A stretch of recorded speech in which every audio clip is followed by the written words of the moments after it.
Bonjour à toutes et à tous. Alors, j'en ai ici et puis j'en ai là. Harley Goldie, président de l'association. Je suis ravi de vous retrouver. Je ne sais plus qui regarder. En fait, si je me mets là, je regarde tout le monde, ou quasiment. Donc, je suis ravi de vous retrouver. Nous sommes ravis de vous retrouver. Tous les membres de l'équipe de la CDU sont ravis de vous retrouver à l'issue, non pas l'issue exactement, de cette foutue crise Covid qui nous a cassé les pieds, mais en tout cas, c'est la première fois qu'on se retrouve pour partie en présentiel et puis pour partie d'un peu plus long. Donc c'est plutôt sympa. Après, non pas des mois de silence parce qu'on est resté en contact et qu'on a continué à communiquer, on a même inauguré le distanciel avec une petite camarade, Véro, ici présente, le clean, mais on avait peut-être fait autre chose aussi. En revanche, c'est la première fois, donc on arrive à se revoir pour manger 2 chips et un coup de pif. Je voulais vous, j'ai noté quelques petits trucs. Je voulais vous féliciter, enfin féliciter ceux qui qui ont décidé de payer leurs cotisations aujourd'hui ou hier ou avant-hier, parce que c'est plutôt sympa. On en a besoin et ça nous permet d'être là devant vous, avec vous. Donc sympa. La troisième chose que je voulais vous dire, c'est que cette foutue crise Covid qui nous a cassé les pieds, qui continue à nous casser les pieds, eh bien, finalement, elle a pas été si pas sympa que ça, parce qu'elle nous a obligés à nous adapter. Et en nous adaptant, on a trouvé le moyen de renouer le contact avec les petits camarades qui sont en province et qui ont trouvé de fait un intérêt. On en a 2 ou 3 ce soir parmi nous, qui ont trouvé un intérêt à faire partie de l'asso, alors qu'avant, c'était un truc de Parisiens fait pour les Parisiens qui ont des têtes de chien. Donc, on est content de se remettre en lien avec nos petits camarades de… comment est-ce qu'ils disent à la télé? C'est pas de province, c'est en région. Coucou Kitri, bonsoir. Et voilà, ça nous fait plaisir de renouer ce contact. La quatrième chose que je voulais vous dire, elle est là et c'est pas une chose. Je voulais remercier Jean-Marc Sabatier qui vient nous faire cette conférence ce soir et qui a bravé les grèves. Je ne sais pas s'il y en avait vraiment, mais en tout cas, ils ont essayé de nous faire peur. Qui a bravé le Covid puisqu'il est debout à côté de moi. Normalement, on a 1 mètre. Hein. Donc, s'il te plaît, ne me colle pas trop. Et qui ouvre le retour de ces conférences en présentiel et de ces apéros, vous savez qu'on y tient, notamment, surtout même pour le coup de pif, hein, le reste on s'en fout. Alors, clairement, et là on aurait voulu faire autre chose, mais je l'avais noté, puis on est en plein dedans, pardon pour les imperfections de ce soir, dans les caméras, il devait y en avoir plusieurs, j'arrive pas à charger le truc sur mon micro, bon, Pierre-Yves se débat. En tout cas, on va s'améliorer, on s'améliore à chaque fois, et c'est le but du jeu. En tout cas, on est ensemble. Qu'est-ce que je voulais vous dire d'autre? Eh ben que Blandine, ici présente, dit bonjour Blandine, elle est là-haut, va prendre la suite, et qu'après le petit topo que nous fera Blandine sur les news de la CDU, eh bien, on passera la parole, nous passons la parole à Jean-Marc. Vers 22h15. Vers 22h15, parce que normalement, je lui avais dit, mais ça dure, mais c'est… Voilà. Donc, Blandine, s'il te plaît, il est là, enfin, il s'est caché, mais il est là, il aimerait bien pouvoir parler. Mais à si toi, la parole. Si tu me laisses la parole, je pense que je peux aller très vite. Alors, je Bonjour à toutes et à tous. Alors, moi, je voulais vous faire un petit dessin, mais comme je suis il faut qu'elle mette… je n'ai pas trouvé. Donc, alors, est-ce que c'est à elle de mettre ou est-ce que c'est à nous? Vas-y, attends, voilà. Activé. Ok. Alors, je recommence. Ah, c'est là, c'est là. C'est ça. Bonjour à toutes et à tous, vous m'entendez? Blandine, on ne t'entend pas. Est-ce que sur en bas de ton écran à gauche… En fait, oui, c'est bon. Ouais. C'est bon, c'est bon. On entend Blandine. Hein. Blandine? Vous m'entendez? Oui. Vous me recevez 5 sur 5? Ça y est. 5 sur 5. Voilà. Je voulais… Alors, bon, c'est bon. Bonjour à toutes et à tous. Donc, moi, je voulais vous dessiner un bonjour, mais comme je suis nulle en dessin, je n'ai pas trouvé mon dessin. Donc, j'ai fait un gros soleil. Je ne sais pas si vous allez le voir. Enfin, voilà, avec un grand sourire. Je ne sais pas si vous… vous voyez très bien parce que je n'avais pas trouvé des feutres terribles, mais ce n'est pas grave. Donc, moi, avant de démarrer la conférence, moi, je voulais vous faire un petit peu de point, un petit point sur les actions qui sont en cours et celles à venir. Donc, je voulais vous parler de la digitalisation, mais bon, Harley vous en a parlé. Effectivement, elle a digitalisé donc, nos conférences, qui permet aux externes de pouvoir participer aux conférences. Donc, c'est plutôt une bonne chose. Donc, on a fait quand même 2 ateliers qui ont été menés durant le confinement, qui ont été menés par Fabienne et puis avec toute l'équipe. Actuellement, on est en cours de refonte du site. Alors ça, c'est une action qui est en charge actuellement par Pierre-Yves et Brigitte. Brigitte et Benoît ont aussi repris le lead sur toutes les séances d'intervention et d'échange d'expérience. Hein. Donc là, ils vont vous renvoyer un planning de session. On doit aussi, alors ce qui est à venir, c'est qu'on doit revoir aussi notre communication donc, sur le site, puisque le site, c'est notre vitrine. C'est-à-dire tout ce que l'on fait, pouvoir partager davantage tout ce que l'on fait, partager des articles intéressants, etc. etc. Une chose importante que je voulais vous partager, c'est l'important de mettre à jour vos fiches dans l'annuaire des coachs. Parce que il faut savoir que le site, c'est aussi renforcer la confiance des clients, de savoir que faites partie d'un groupe de coachs. Et puis, effectivement, pour accéder à vos coordonnées, c'est quand même beaucoup plus facile. De savoir que vous faites partie aussi des coachs de l'université. Sinon, quoi d'autre? Alors, et puis, les nouveaux arrivants, du coup, les nouveaux membres, hein, je les invite effectivement à créer du coup leur fiche dans l'annuaire. Sinon, juste pour terminer avec les prochaines séances de formation, il y en a une qui va avoir lieu le 23. J'ai dû peut-être me tromper dans la date. Du 23, pardon, si, c'est bon, du 23 au 27. Qui sera sur le praticien systémique intégrative. Ensuite, une formation CoDev le 28 et le 29 septembre. Et ces deux sessions vont être menées en fait par Frédéric Demarquet.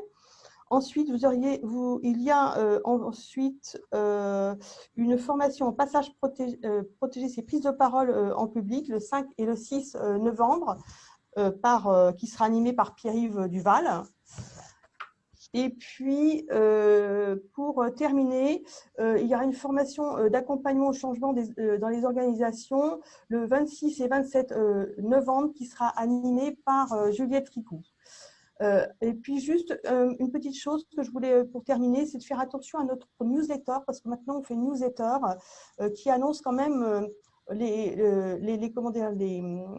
tout ce qui va être les actions, enfin tous les événements à venir qui est envoyé tous les 2 à 3 mois. Donc, si toutefois vous n'avez pas reçu, n'hésitez pas à nous renvoyer votre mail pour qu'on puisse mettre la base d'email à jour.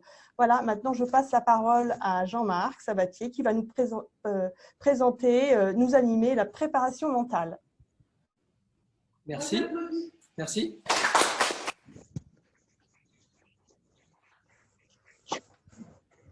Voilà, en effet. Ça sera bien. Donc, en effet, aujourd'hui, on est réunis pour parler de ce thème-là qui a été annoncé donc, dans le programme. Donc, c'est un champ qui me passionne depuis maintenant plus de 20 ans. Et qui a été le fil rouge, la performance et le bien-être, qui a été le fil rouge finalement dans toute ma carrière. De prof de tennis à prof de théâtre, en passant par consultant d'entreprise, il y a toujours eu cette recherche, ce questionnement sur qu'est-ce qui fait la performance et qu'est-ce qui défait la performance. Donc c'est de ça dont on va parler ce soir. Alors, donc voilà, moi j'ai eu un parcours en entreprise, dans le sport et dans le théâtre. J'ai été donc à la fac, pas dans la même promotion que toi, mais en 2005, à Paris 8. Et après, il y a eu tout un parcours de formation Voilà, donc vous pouvez vous renseigner, c'est très facile d'avoir. D'ailleurs, sur ma fiche de la CDU, tout est bien renseigné. Ah, super. Et voilà, donc j'ai suivi les conseils. Donc vous pouvez retrouver mon parcours, ça gagnera du temps, sur la fiche de la CDU, parcours, diplôme, etc., certification, tout ce que vous voulez. Voilà, les livres qui correspondent à mes travaux, mes recherches, donc sont aussi disponibles dans toutes les librairies, à Fnac, Amazon, etc. Le dernier en ligne, petit projecteur, le dernier en ligne, c'est Meilleur, que j'ai écrit pendant le confinement. Effectivement, 3 mois de 24 sur 24. Hein. C'est vraiment ce qui résume le mieux les 10 dernières années d'activité, avec beaucoup d'extraits de séances. Donc ça, pour les experts coachs ou les coachs en formation, il y a beaucoup d'extraits de séances et donc de méthodologie. Je décortique un peu ce qui nous est arrivé dans la séance parce que c'est pas que à moi ou au coaché. Donc c'est vraiment, il y a des bons retours sur les premiers échanges que j'ai eu. Il est sorti très récemment. Alors le thème, on rentre directement dans le thème parce que je voudrais qu'on rentre dans le cœur du thème. Donc en fait, dans tous les contextes dans lesquels j'ai eu la chance d'évoluer, il y a toujours eu ces situations à enjeu, quoi. Toujours. Il y a toujours des situations à enjeu. Il y a toujours un contexte où à un moment, on n'est pas forcément hyper à l'aise, hyper en zone de confort, on est en difficulté ou en apprentissage, où on se demande comment on va réussir. Et ça amène à soit du stress, soit effectivement après ce qui peut amener des comportements automatiques ou des choses qu'on ne comprend pas forcément. Et notamment parfois des blocages. Et en coaching, on a ces étapes de blocage, d'aléas. Après la définition d'objectifs, c'est toujours ces freins. Et donc on travaille à partir de ces freins-là.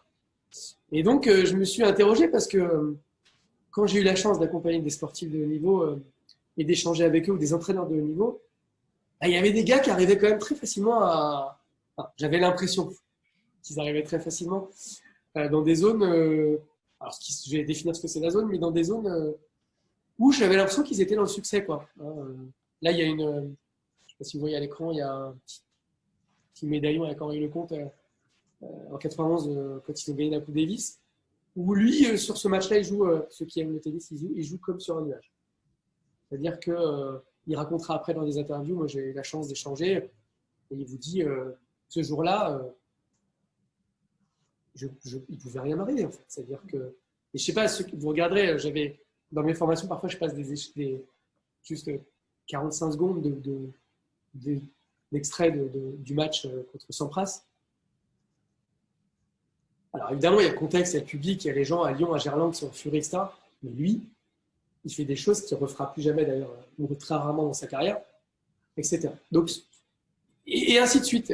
Ça m'avait vraiment percuté ce jour-là parce que j'avais vu un gars en transe, un gars vraiment dans une zone d'excellence. Et puis je l'ai revu plein de fois en fait. Là, c'est un exemple, si vous le regardez, on comprend tout de suite. Mais je l'ai revu plein de fois. Et donc ça m'a interrogé, je me suis dit, mais comment certaines personnes arrivent à régulièrement entrer dans une zone qui pourrait s'appeler la zone optimale de performance. Et pourquoi moi, quand j'étais joueur de tennis, quand j'avais 12 ans, 15 ans ou 16 ans, j'avais l'impression de jouer bien à l'entraînement et quand j'arrivais sur le match, pas forcément au maximum de mon potentiel et je comprenais pas pourquoi. Et c'était pas technique, je m'étais bien préparé, mais il y avait des blocages, il y avait des choses qui s'étaient installées qui marchaient pas. Et depuis que j'ai 12 ans, ça me perturbe. Hein. C'est-à-dire, c'est pas encore. Bon, là, maintenant, ça y est, je commence à avoir des débuts de réponse, mais ça m'a vraiment perturbé. Donc, ça a été vraiment un truc que j'ai vécu moi et que j'ai après vécu à travers les accompagnements de sportifs et de cadres dirigeants. Donc, je me suis posé la question comment ils ont fait, les gars.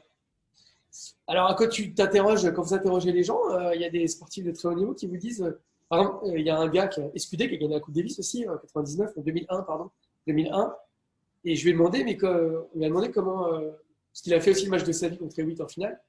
Et pareil, il a eu l'impression de tout réussir, vraiment un truc assez unique, une sensation très unique. On va le définir après, mais c'est très unique. Et il me dit, je ne sais pas en fait. Donc il a accédé à ce haut potentiel, plein potentiel-là, une fois ou deux, mais il n'est pas capable ni d'en savoir. Donc en PNL, on parle de stratégie d'excellence. Il ne sait pas la stratégie d'excellence qu'il a mis en place. Alors, coup de chance, ça a été en finale de la Coupe Davis, c'est canon. Heureusement, c'est pas au premier tour de Bogota, parce que si c'est un match sans enjeu, c'est moins cool. Là, tout le monde, c'était vraiment dans un... Mais c'est dommage de pas savoir, de pas pouvoir le raconter et le modéliser, parce que si tu peux le modéliser, tu peux le reproduire. C'est ça qui m'a interrogé en fait dans cette recherche depuis des années. Donc il y a évidemment tout ce qu'on voit pas. Tout ce qu'on voit pas, tout ce que les gens voient à la télé, c'est quand j'ai certains coachés que je vois à la télé parfois, ils font des événements, ils m'appellent avant, machin, je les vois. Et ils ont, c'est comme l'image avec le clown avant, et puis il est dans la lumière, et il fait son truc, puis après, on ne sait pas. Ben nous, à la télé, on voit que ce qui fonctionne, mais on ne sait pas ce qui s'est passé avant et on ne sait pas ce qui s'est passé après. Et donc, c'est très rigolo de voir ce qu'on voit, c'est le succès ou les échecs parfois, d'ailleurs, des fois un peu durs à la télé, mais on ne voit pas ce qu'il y a en dessous. Et c'est ça qui m'a animé pour rechercher. Donc, si je vous posais la question, c'est quoi pour vous être fort mentalement? Je vais jouer avec les gens dans la salle puisqu'ils sont là, mais juste comme ça, à la volée, c'est ce qu'on va essayer de voir, c'est les ingrédients finalement qui font que c'est quoi pour vous être fort mentalement? Comme ça, ouais. Pour moi, c'est quand on se prend une barre, on reste pas à terre pendant 3 ans. Donc, c'est la capacité de rebondir? Ouais. D'accord. Et l'apprentissage. L'apprentissage permanent? Ouais. L'endurance, la constance, c'est encore un autre soft skill, ouais. Quoi d'autre? La persévérance, oui. La concentration. Très bien. Donc, la capacité de se concentrer, mais aussi de se protéger de l'environnement. Très bien. Gérer ses émotions. Ouais. Qui trie? Je t'ai pas oublié, hein, t'as le masque, mais... La flexibilité mentale. Ah oui, il y a aussi les gens en ligne, bien sûr. Quelqu'un qui veut prendre la main? Je n'ai pas entendu la réponse, pardon. La flexibilité. Flexibilité, l'adaptation, bien sûr.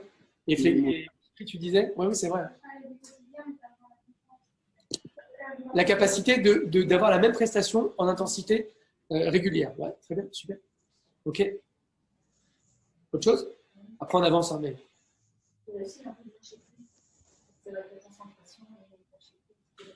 Sur quoi? Donc la capacité, d'accord. Donc c'est dans la concentration. C'est la capacité à se centrer sur uniquement soit le moment présent, soit l'objectif. Ouais, très bien. Super. Donc il y en a, vous avez compris, il y en a plein. Il y en a plein. On va les détailler un peu, mais vraiment ça suffira pas 45 minutes puisque il y a une vingtaine de jours en fait de formation détaillée sur les capacités, les compétences, comment les mettre en place. Comment les habiletés mentales, on parle en préparation mentale, comment se les approprier, comment les travailler. Donc, il y a, soit on peut le faire évidemment via mieux se connaître, via des formations à chaque fois, sur chaque domaine, hein, on va voir, soit avec du coaching, enfin, il y a plein de modalités pour travailler. Mais c'est un travail de fond. C'est pas magique, c'est un travail de fond. L'athlète qui vient, qui dit je veux gagner Roland-Garros, je m'entraîne 2 fois par semaine, même si... Ok, il y aura peut-être des petits réglages, etc. Mais il n'y a rien de mieux que le suivi en préparation mentale sur le long terme. Et si on peut commencer à un âge un peu plus tôt, c'est bien. Et aussi, il faut sensibiliser tout l'environnement. On y viendra, mais il y a un accompagnement à faire sur la formation des entraîneurs, etc. et des présidents. Parce que l'environnement, évidemment, s'il est toxique, tu auras beau, toi, à ton niveau, consulter en cachette, parce que c'est ce que font certains athlètes, en cachette un préparateur mental. Si l'environnement est toxique, on va passer notre temps à essayer de réparer ce qui est détruit au quotidien.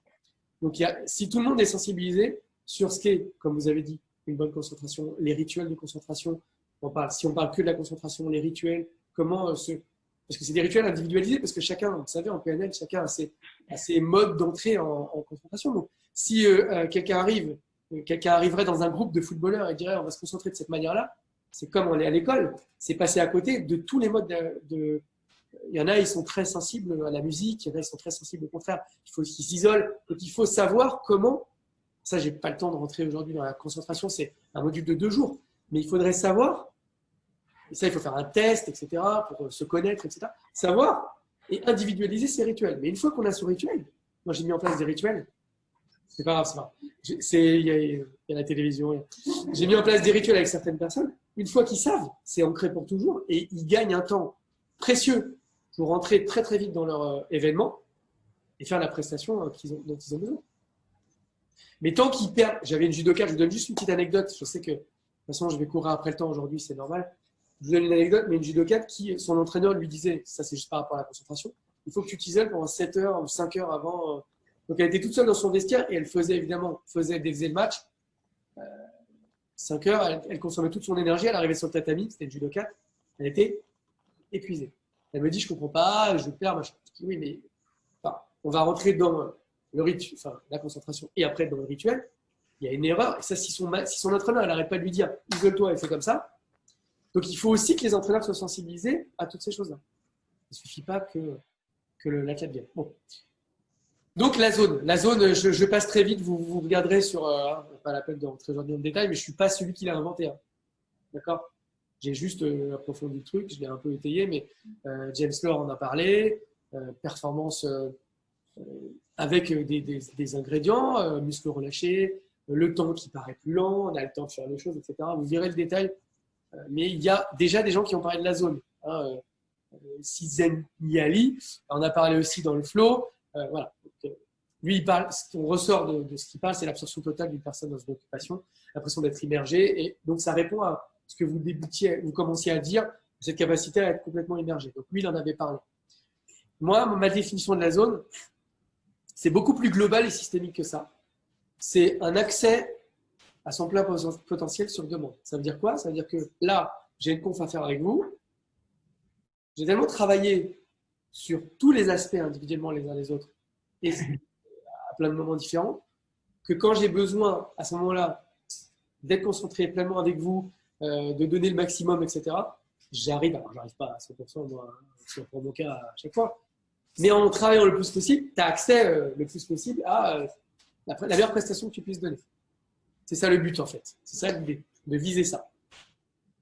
Et évidemment, vous avez compris, les ingrédients pour y arriver sont nombreux. Alors, j'en ai fait une méthode que c'est dans celui-là plutôt. C'est dans le meilleur, mais il y a aussi dans Force Mentale, où je détaille toutes les lettres, toutes les notions qui sont en même temps psychologiques, philosophiques. J'ai emprunté à plein de champs en fait différents pour les mettre sous des lettres et des notions. Et à l'intérieur de chaque notion, il y a des tests aussi psychotechniques, on en reparlera.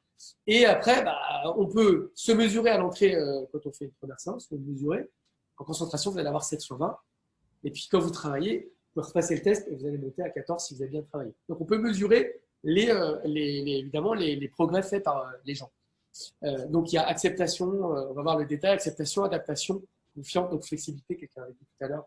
Donc ça répond à tout ce que vous avez dit, concentration, émotion, émotion, vous avez dit aussi gestion des émotions, détermination et motivation, environnement, gestion de l'environnement, vous en avez parlé, vous voyez qu'on sait déjà tout ça en fait. Vous savez déjà tout ça. Après, là ce qui va être sympa, c'est la notion chimique et systémique de la méthode. Avec cette grille un peu, d'avoir ça en grille de lecture. La responsabilité, les ressources, l'apprentissage permanent, vous en avez parlé. Donc la chimique, pourquoi? Parce que en fait, toutes les lettres sont liées et ce qui est une bonne et une mauvaise nouvelle, c'est que c'est une bonne et une mauvaise nouvelle. Pourquoi?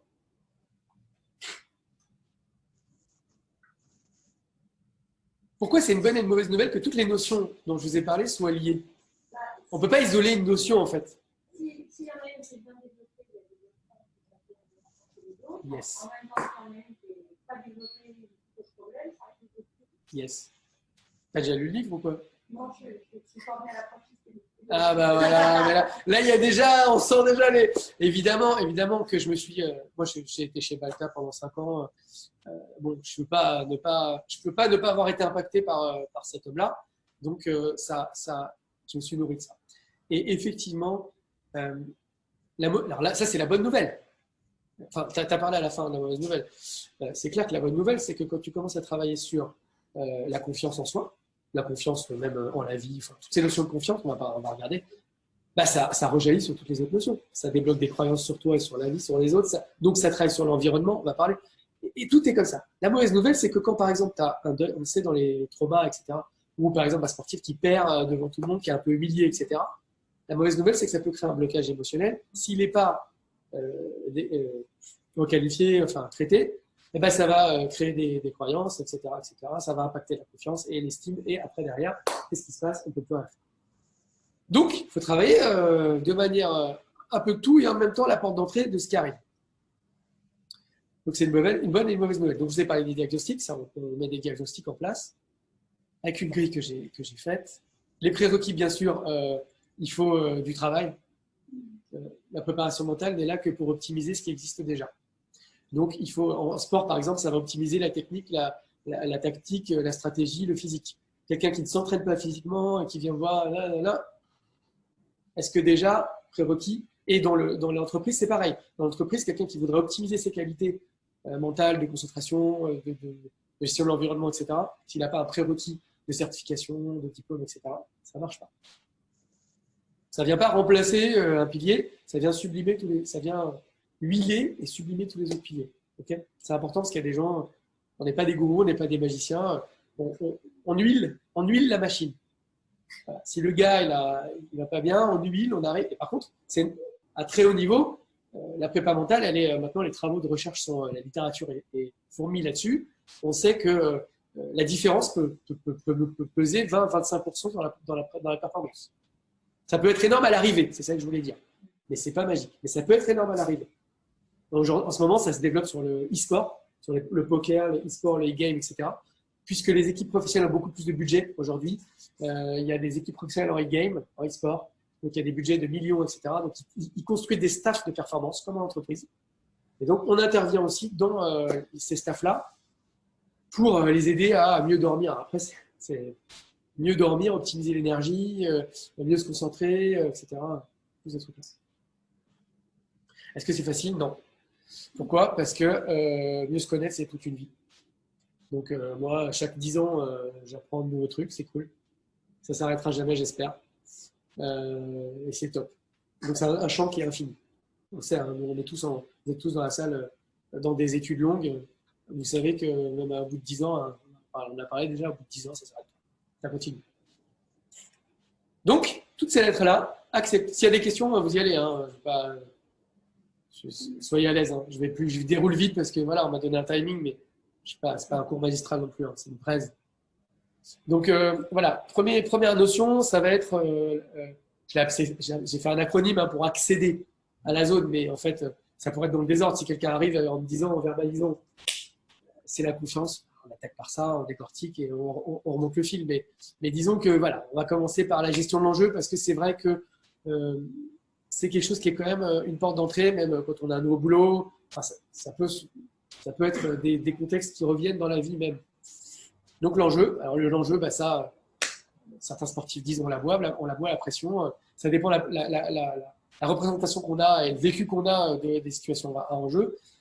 Mais de toute façon, on n'y échappera pas. La vie, c'est une succession d'étapes, de choses à faire. Donc il y a forcément de l'enjeu. Ça, c'est pas ma question. Ma question, c'est quand le stress devient surstress, pour tous ceux qui sont certifiés ou qualifiés ou formés en qualité de vie au travail, quand le stress devient surstress, là, ça m'intéresse. C'est-à-dire quand le stress normal de la vie vient se transformer. Alors là, c'est pas l'environnement qui vient nous l'appliquer. C'est nous qui nous mettons un surstress. Là, ça m'intéresse en prépa mentale. D'accord? Parce que sinon, le stress, c'est bien pour se mettre en mouvement, c'est cool. Vous le savez tous. Maintenant, là où ça m'intéresse le plus, c'est quand il y a un surstress qui est importé par nos dialogues internes, nos pensées, nos croyances, tout ce qu'on a mis en place, ou un trauma non résolu. Donc, c'est juste aller voir les programmes cachés. Deuxième aspect, on a plein des aspects, je ne peux pas les développer tous. Deuxième aspect, c'est avec le rapport à l'erreur. Parce qu'on a parlé d'apprentissage permanent la dernière fois.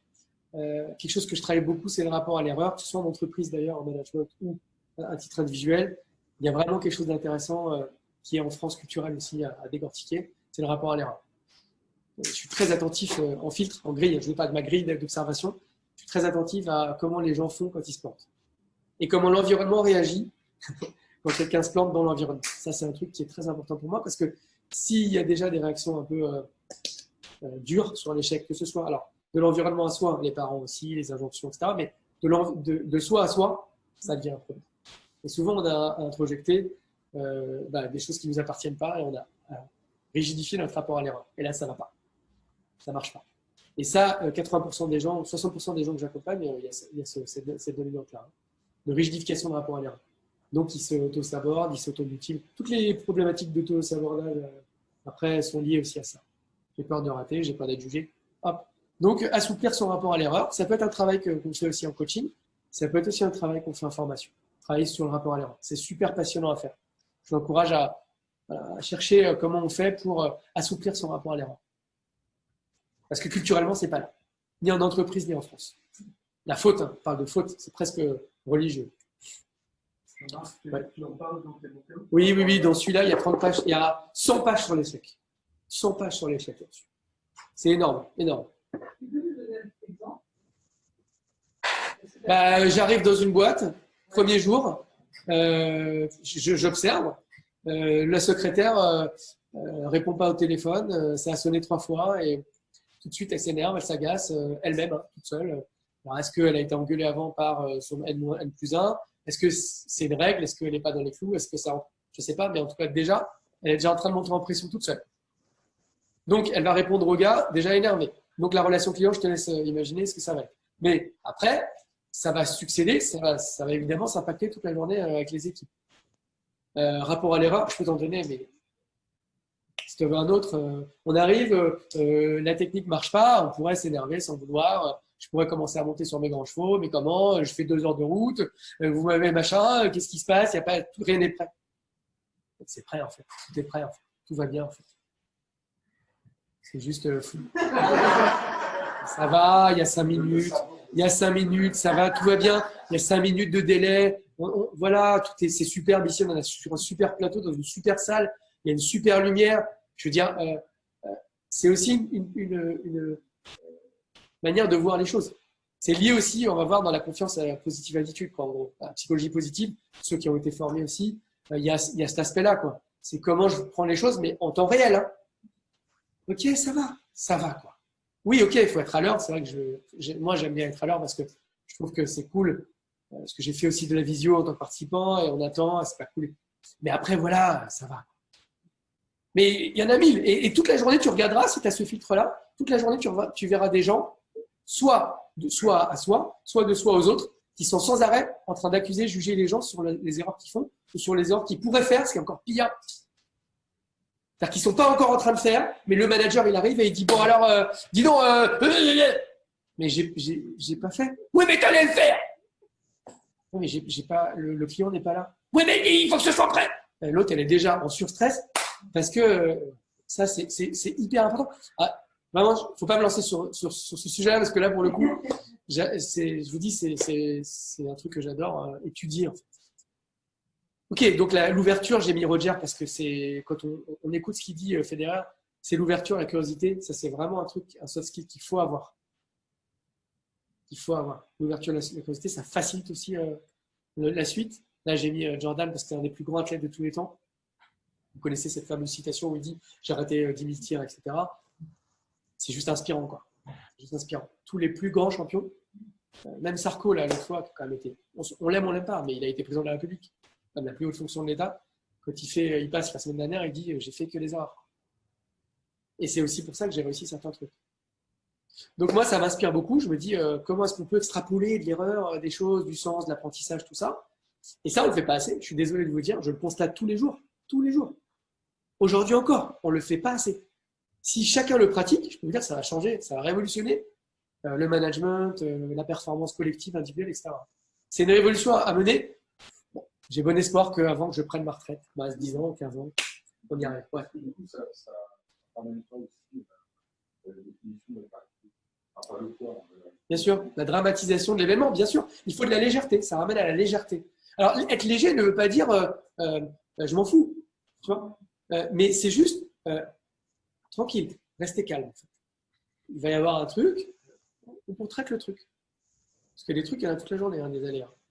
On avance. Donc, autoriser, résister et persister, on en a parlé tout à l'heure. J'ai mis Jacky Ma parce que quand on regarde sa bio, c'est quand même assez inspirant. Il a foiré tout ce qu'il a voulu. Alors lui, il a été rejeté de KFC, de l'armée, de la police, de Starbucks, de tout ce que vous voulez. Derrière, il devient le 16e fortune du monde. Donc voilà, il faut avoir des anti-exemples parce que c'est super inspirant pour les gens que vous allez accompagner qui sont en difficulté. Il y a des gens que vous allez accompagner qui sont en galère, en plein dans une galère. Et dans ce livre, en fait, c'est pas pour la promo là pour le coup, vraiment, il y a en fait, je me suis amusé à la fin mettre plein de cas, des échecs par artiste, par sportif, par dirigeant. Donc vous avez 20 pages de d'échecs et comment ils ont raté. Ça, c'est top parce que personne n'en parle en fait, parce que les gens ne sont pas fiers de leur échec. Bon, ensuite, évidemment, il faut se comprendre. Donc, il y a tout ce travail de mieux se connaître. Et ça, on peut le faire de plein de manières différentes. Je n'ai pas de choses particulières. Tous les outils sont bons pour mieux se connaître, tant que ça va pour la performance. Et gérer ses peurs qui vont être en lien avec les émotions plus tard, dans un autre item. Voilà, les peurs communes que les coachs citent. Peur de réussir, peur d'échouer, peur de rater, peur de ne pas être à la hauteur, peur de décevoir soi, les autres, etc. Ces peurs-là, il faut les traiter. Donc ça, en coaching, ça se fait très bien. Vous savez le faire. Je n'ai pas un truc particulier à vous apporter là-dessus. La technique du petit pas chez Rabalta, travailler sur des mini-objectifs et des petits pas, donc ça c'est très important. Souvent les erreurs de fixation d'objectifs, de détermination d'objectifs, c'est partir trop global, trop général, ou alors c'est couper petit. Découper petit, c'est bien, c'est quelque chose qu'on fait beaucoup. Et la capacité de gérer ces objectifs aussi par rapport à l'environnement et de construire une communication efficace par rapport à l'environnement. Donc ça, c'est par rapport à l'environnement. Je vous le dis tout de suite parce qu'en fait, vous avez compris, là, on est toujours dans l'acceptation, mais en fait, toutes les notions sont liées, je vous l'ai dit au début, ce qui veut dire que quand on parlera de l'environnement, on parlera aussi de l'acceptation. Magique, hein? C'est joli. Moi, je trouve ça assez artistique, en fait, quand on le représente, que toutes les notions sont liées et que quand on rentre dans un endroit, on peut aller dans un autre, puis revenir. Voilà, la résilience, hein, évidemment, dont vous avez parlé tout à l'heure, rebondir, se reconstruire, faire de ses forces, faire de ses faiblesses une force. Évidemment, il y a la notion de confiance qui est aussi liée à plein de choses. Perdre confiance, c'est la chose la plus facile du monde, que ce soit de soi à soi ou de soi aux autres. Il suffit que Harlem m'invite et que je ne vienne pas et que je ne donne pas de nouvelles. Vous allez voir que la confiance va très vite s'étioler entre nous. Pareil, s'il m'invite et que j'ai plus de nouvelles de lui, je vais me dire c'est quoi cette association, qu'est-ce qui se passe. Ça va très vite, hein. On ne sait pas parce qu'il peut avoir une panne de mail, il peut avoir un accident, il peut être en Covid. Donc on va déduire des choses. En fait, on voit que la confiance, elle s'effrite très rapidement, même sans savoir. C'est là où c'est encore plus pernicieux d'ailleurs. Moi, je peux me mettre à peur. Moi aussi. Donc, vous voyez, ça, c'est des notions, c'est très facile de les perdre. Et la confiance, alors là, pour le coup, pareil, c'est quelque chose de très complexe. C'est pas du tout simple. Les formations sur la confiance qui ne font ressortir que un ingrédient comme le body language, c'est-à-dire la posture, ou c'est les fameuses booster postures, ou alors de ne parler que du dialogue interne en PNL, etc. Moi, je trouve que c'est insuffisant. Et je trouve que la confiance va bien au-delà de ça. C'est en même temps tout ça, et c'est bien plus. Et il faut vraiment prendre du temps si vous abordez ça. C'est pas un truc, ok, c'est bon, la confiance, quoi. C'est pas comme ça que ça se joue. Ça se joue sur la physiologie. Il y a des interactions entre ce qu'on se dit, ce qu'on ressent, le corps, comment il l'imprègne, l'environnement, mon passé. Et donc, il faut traiter tout si on veut vraiment monter en confiance à tous les niveaux. C'est vraiment… mais c'est super beau comme truc à faire, de travailler là-dessus. Mais c'est riche. Donc, la définition idéale, ce serait agir comme si l'échec était impossible, bien sûr. Là, on voit tout de suite cette phrase. Si on agit comme si l'échec est impossible, je fais ce que j'ai à faire. Et je me mets dans un état de confiance idéal. Donc ça, c'est le but. Maintenant, il y a plein d'ingrédients.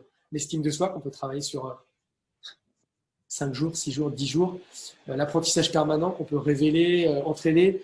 L'objectif, évidemment, qu'il faudra déterminer que ce soit motivant, parce que souvent, les gens sont démotivés parce que l'objectif n'est pas bien fixé. Les croyances boostantes, ça se décortique aussi pendant longtemps.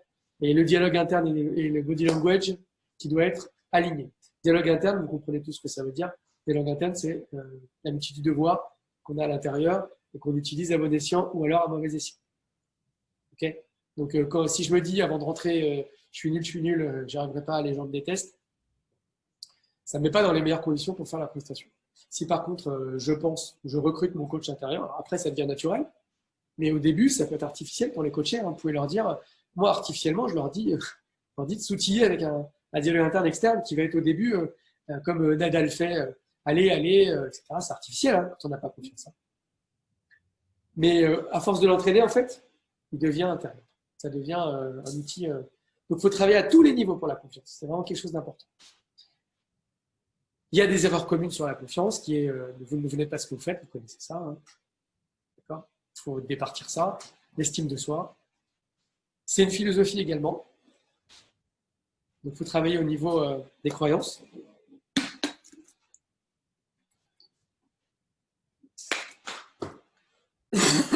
En management, je travaille beaucoup sur les points forts. Juste une seconde.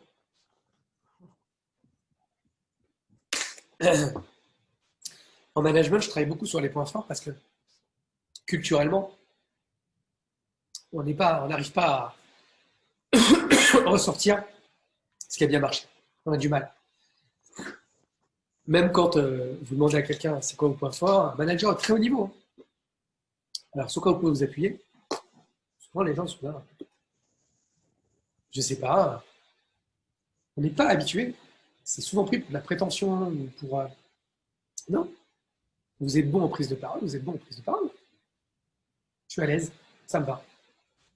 Par contre, sur l'aspect gestion, donc je peux reconnaître, si je reconnais mes points forts, je peux reconnaître aussi mes axes d'amélioration. Ça va? Ça va tout le monde? Ouais. On suit. Ok. Donc c'est lié aux croyances. Donc ça, je ne rentre pas dans le détail, il y a tout un travail sur les croyances. Mais c'est associé au dialogue interne aussi, vous comprendrez bien. Bien se parler. Les règles rigides, ça ne marchera pas non plus en communication, mais ça vous connaissez. Pratiquer la bienveillance, c'est quelque chose qui n'est pas un vœu pieux. Et comprendre comment les émotions influencent et comment les émotions sont influencées aussi par le dialogue interne et les body language. Donc on peut travailler avec 3 portes d'entrée avec un coaché.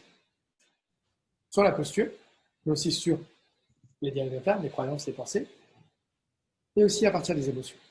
Soit en entrée, soit en sortie. Ah, ça fait un travail déjà, c'est pas mal. Hein. Évidemment, tout ça, c'est pour que la performance soit bonne et que pour le jour J, soit prête pour un événement. Hein. Là, moi, je ne fais pas de thérapie. Je ne sais pas faire. On est d'accord que je suis orienté, objectif, et je dois passer mon bac, je dois passer l'ENA. Je ne sais pas, tous les gens... je passe mon truc de tirage d'opéra. Tous les gens qui ont un objectif avec pression, avec enjeu. Vous allez pouvoir travailler à plein de niveaux différents. Et ça, c'est passionnant. Il y a des émotions qui sont associées au niveau de la confiance aussi. Donc, les émotions que j'ai déterrées, qui sont associées à la confiance, ça va être souvent, quand on modélise, ça va être souvent le calme, mais aussi la détermination, la lucidité, la légèreté, le détachement. Et j'ai mis agressivité saine, c'est-à-dire combativité. C'est pas agressivité. Je fais une nuance dans le livre aussi. C'est pas agressivité, c'est combativité saine. Vous voyez la différence. Hein. Donc, toutes ces émotions en général, elles sont associées avec la confiance. Quelqu'un qui a confiance, quand on le modélise, on arrive à retrouver celle-là. Si je vous interroge 2 secondes et que je vous demande à votre avis quelles autres émotions on retrouve quand quelqu'un n'a pas confiance, vous allez me dire, si on modélise un peu, qu'on regarde, juste qu'on observe quelqu'un qui n'aurait pas confiance en lui, la peur, la tristesse, la colère ancrée ou colère, voilà, tout ça. Donc, vous voyez bien que ça ne marche pas. La patience aussi, très mauvais la patience. Ça, j'ai lutté beaucoup. L'impatience.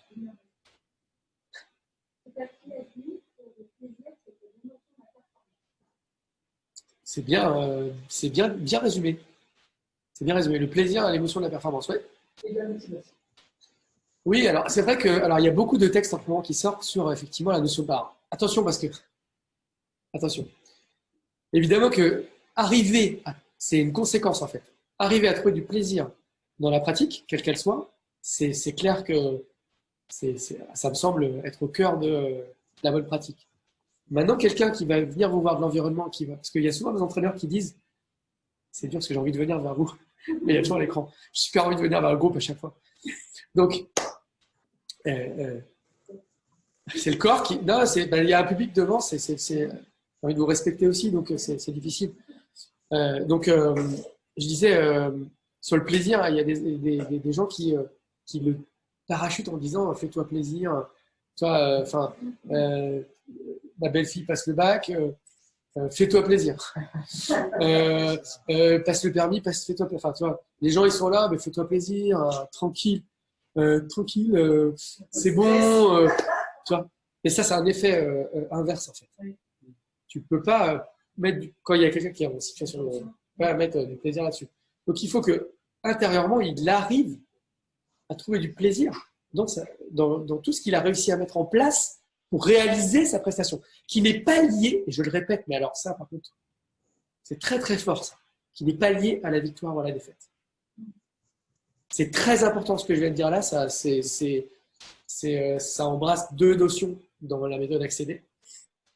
Ce n'est pas lié à la victoire, à la réussite ou à l'échec. La notion de plaisir doit être, et la notion de confiance aussi, doit être en dehors du résultat. À partir du moment où vous liez vos résultats à d'autres choses, à la confiance, etc., vous allez vous planter et vos coachés vont se planter.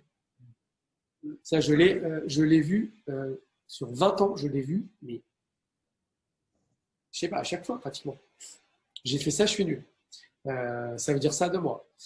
J'ai fait une pièce, j'avais le premier rôle, la presse a écrit que j'étais nul, je suis nul, j'arriverai plus jamais, je vais me suicider. J'ai raté ce concours-là, ma vie est foutue. Etc. Vous vous liez au résultat, vous identifiez à votre résultat. C'est cata, quoi. C'est cata. Et je vous dis, même si on le sait, les gens le font quand même. Donc il faut se battre contre ça. En fait, il y a des choses qu'on sait, même théoriquement, que vous avez appris, que vous allez apprendre. Vous allez devoir lutter contre ça quand même. C'est important qu'on le sache. On le sait, mais on va se le coltiner quand même, et il va falloir lutter contre. Ok ? Donc voilà, le soutien de l'environnement très important. Donc évidemment, c'est lié à l'environnement, les gens de confiance. Vous savez en psychologie de la santé que le soutien social est très important. Et savoir communiquer, savoir se protéger. Donc par rapport à l'environnement nocif, on en a parlé tout à l'heure. Se protéger et s'entourer de personnes aidantes. La concentration, je vais passer rapidement. Mais c'est une notion qu'il faut étudier très attentivement, alors qu'en fait, elle n'est pas du tout perçue comme ça, comme telle. C'est quelque chose qui n'est pas. On n'apprend pas à se concentrer. À l'école, on ne vous a jamais appris comment. En entreprise, on ne vous dit pas comment. Et donc, on n'étudie pas ce domaine-là. Alors qu'en sport, à un moment, tu es obligé de le faire. Parce que quand le mec arrive et te dit il y a un public, je ne sais pas comment faire, machin, tu es obligé de poser le jalon en disant ok, on va parler pendant 2 séances de 3 heures de concentration. Et on devrait le faire, chacun devrait le faire dans tous les domaines, tout le temps. Parce qu'en vrai, c'est un domaine, c'est un thème hyper intéressant.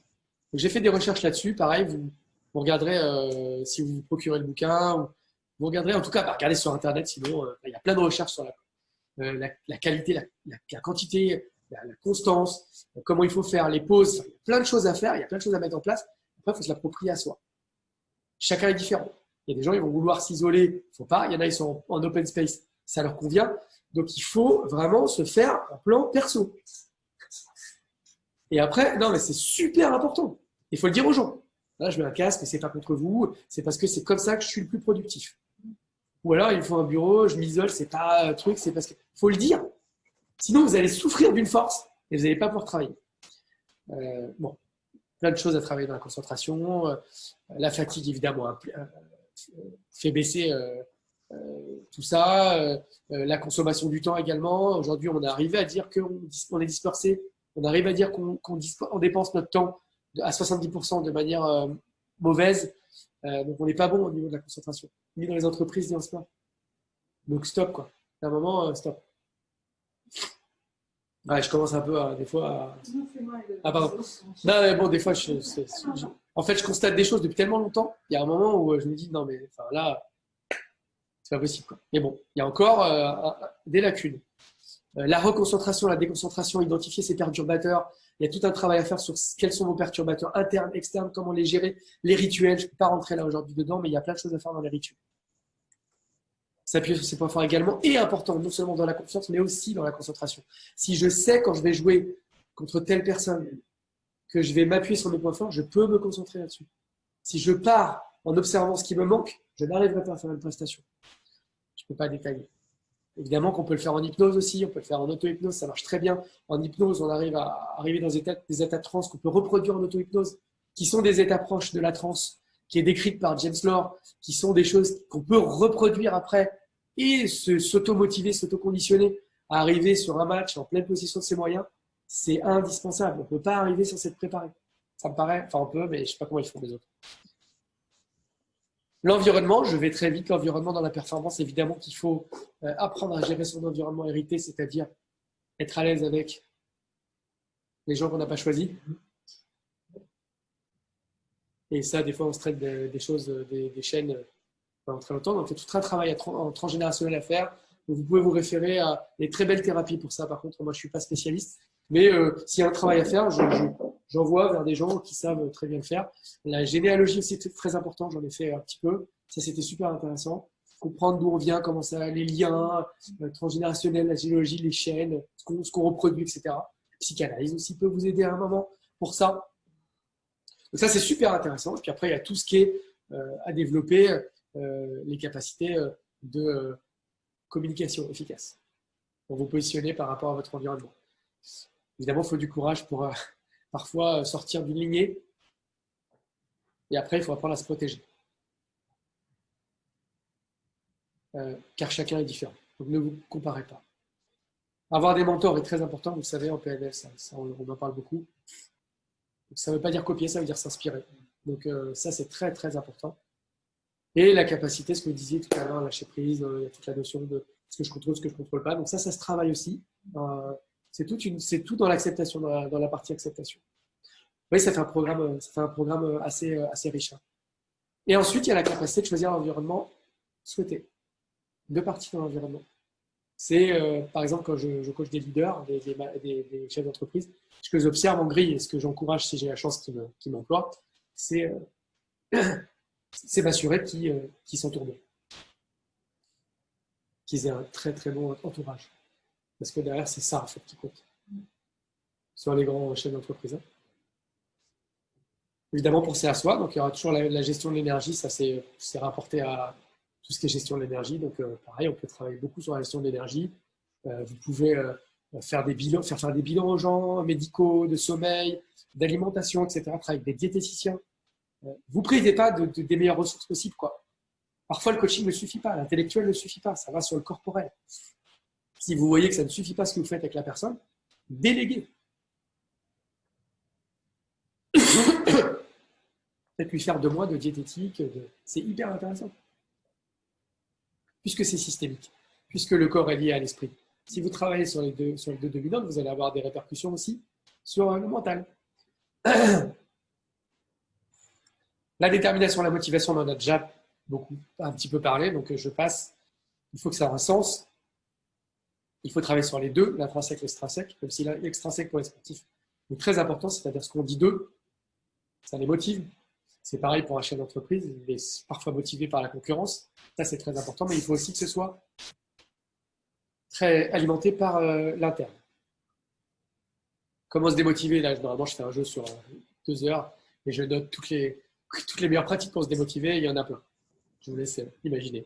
De soi à soi ou de soi aux autres. Hein. Il y en a plein. Pour être démotivé, c'est très facile. Hein. Un regard, des fois. Un regard. Bon. Évidemment, la motivation est extrêmement importante à observer pour un coach dans ma méthode, mais aussi un coach en général, que ce soit de soi à soi, même par rapport aux autres, parce que c'est un indicateur de performance. Parce que ça ne se passe jamais comme on veut. Évidemment, il y aura toujours la puissance du rêve, ça, je n'ai rien inventé, je le rapporte de la formation PNL. Mais j'aime bien cette notion d'imaginaire lié aux enfants. J'aime bien exploiter ça à plein de différents endroits. J'en ai déjà parlé, les freins, les exploiter. Les émotions, dans la performance, elles sont évidemment au cœur de la méthode parce que là, on les retrouve dans toutes les notions. Donc, vous me dites au niveau du chrono, j'essaie de speeder, mais on a commencé à tard. D'accord, donc ça va, j'ai encore un peu de temps. Ça va? Ça va. Non, mais je veux tenir par respect aussi le créneau. Je tiens le chrono, donc... moi, j'ai eu un chrono à tenir, donc je fais ce qu'il y a à faire. Comment ça, non, mais moi, je vais à la plage. Donc, les émotions que de la performance, si vous avez besoin d'une pause, c'est bon? Je peux continuer? Ok. Donc, elles sont légion. Pareil, là, pour le coup, j'ai dû vraiment documenter parce que il y a beaucoup de choses sur les émotions, mais en fait, je trouve que c'est un thème encore à creuser, quoi. Allez voir, parce qu'il y a les émotions physiologiques, il y a déclenchement, il y a qu'est-ce qu'on considère. Enfin, il y a beaucoup de choses à travailler sur les émotions, je trouve. beaucoup de gens écrivent sur ça, mais j'étais pas satisfait en fait de ce que je lisais. Donc j'ai dû creuser un peu ce sujet-là. Je suis toujours pas satisfait, mais c'est pas grave, ça me laissera encore 10 ans de curiosité sur le thème. De toute façon, c'est un truc étymologiquement, ça vous verrez, c'est ce qui met en mouvement, donc c'est ce qui laisse envie. Donc de toute façon, tant qu'on s'interroge sur les émotions, c'est bon signe. C'est qu'on a envie. Donc pourquoi? Parce que toute la journée, on passe dans des états émotionnels, Christophe Maé, etc. Donc forcément, là, c'est un sujet qui nous touche. Là, autant il y a des trucs sur ce que j'ai raconté, vous pouvez me dire, ouais, mais ça m'intéresse pas, monsieur. Là, que vous soyez ado, enfant, bébé, vieux, enfin, personne âgée, etc. Normalement, ce sujet-là, on est outillé, hein, on le traverse. Donc, et dans le sport, et dans la performance, pardon, pas le sport, mais la performance, bah là, les émotions, c'est clair qu'elles viennent soit freiner très, très, très, très vite la performance, on va l'arrêter, soit eh ben, on a un bon rapport à nos émotions, et là, bah, ça aide, et ça va amener vers la zone. C'est-à-dire que le jour J, on n'est pas pollué par nos émotions. On a une frustration, mais on la gère. On a une colère, on arrive à la mettre de côté, à la traiter, à l'exprimer. On a une déception, elle passe très vite. Moi, j'ai eu des cas, vous ne savez pas. J'ai eu des cas de sportifs. Ils mettaient 6 mois à se remettre d'une défaite. Temps perdu sur la carrière qui est déjà pas très, très, très grande. Il y a urgence quoi, à travailler sur ce domaine-là. Sinon, tu perds un temps infini, quoi. Donc, elles sont liées à la performance, ça c'est indéniable. Et donc, il faut apprendre, il faut travailler sur ça, il faut mieux se connaître par rapport à ses émotions pour savoir comment on fonctionne, qu'est-ce qui déclenche, est-ce qu'elles sont aidantes, est-ce qu'elles ne sont pas aidantes, est-ce que ma déception est débordante, est-ce que ma tristesse est récurrente, est-ce qu'elle est liée à une défaite non débriefée, est-ce que je ne m'autorise pas le droit à être joyeux. C'est les perfectionnistes, par exemple, qui a cette interdiction d'être joyeux, d'être dans la joie, qui fait qu'à un moment, ça va jouer sur la motivation et ça va se retourner contre l'ambition. Alors que ça alimente l'ambition à la base chez les perfectionnistes. Donc, c'est tout un paradoxe aussi à travailler. Comment réguler ça? Bah, ça, c'est un travail qui est magnifique à faire. Voilà, il y a tout le lexique émotionnel, il y a une palette émotionnelle incroyable.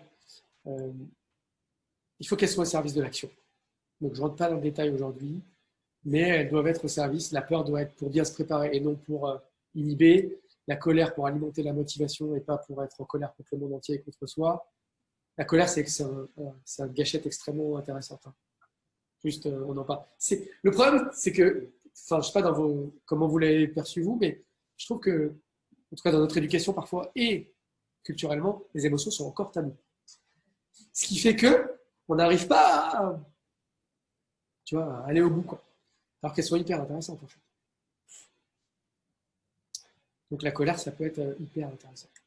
La tristesse, c'est ça qui fait que sur le film Vice Versa, j'ai pris un échantillon super bien expliqué. C'est ça qui fait que on peut derrière se rattacher. C'est lié à l'amour.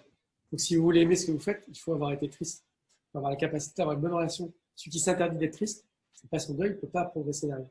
Pareil pour la joie. Celui qui n'a pas accès à la joie ne peut pas célébrer ses victoires. Donc derrière, ça va être un peu pénible d'aller au travail. Il faut parler de plaisir. Comment tu peux avoir du plaisir sans joie? Donc elles sont toutes interconnectées. Et ça, c'est super intéressant. Je tourne vers toi parce que je sens un lien systémique là fort. Mais peut-être qu'il y a d'autres formules à la systémie et je ne comprends pas. Voilà.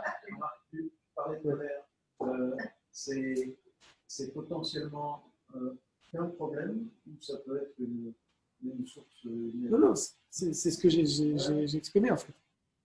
C'est ce que j'ai exprimé. Je te remonte la dia, parce qu'en fait, tu n'as peut-être pas vu la dia pour alimenter la motivation. C'est-à-dire que les colères sont super saines. Super saines. C'est-à-dire, à la limite, même quelqu'un qui se met jamais en colère sur un truc où il a investi, je me dis, mais. Alors, je veux dire, ok, il faut être ok avec la déception, il faut être léger et tout. Mais c'est aussi un bon indicateur d'investissement, quoi.